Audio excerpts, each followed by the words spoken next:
মাসে আমাদের তাদের শেষ মনোনয়ন পাওয়ার পর তাদের শেষ পাওয়ার পর প্রথম আমি প্রজেক্টরে বাজারে আপনাদের সামনে উপস্থিত হয়েছে।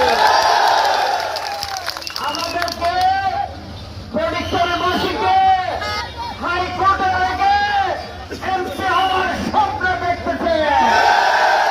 ইনশাআল্লাহ প্রজেক্টরে বসে ভারতের ব্যালটের মাধ্যমে তাদের জবাব দেবে। প্রিয় প্রজেক্টরে বসে আমরা সবাই আগামী 12 তারিখের জন্য প্রস্তুতি নিতে হবে, 21 থেকে শপথ নিতে হবে। আমরা তাদের শীষকে বিজয়ী করে তাদের প্রমাণকে উপহার না দেওয়া পর্যন্ত ঘরে ফিরে যাব নাই। আমি সর্বরূপে আপনাদের ছিলাম, আপনাদের আছে, আপনাদের থাকবো ইনশাআল্লাহ।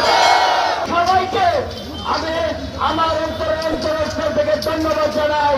আমার হের প্রতিদিন সভা করবো, সবাইকে ধন্যবাদ জানিয়ে আমি বক্তব্য শেষ করছি। নেতা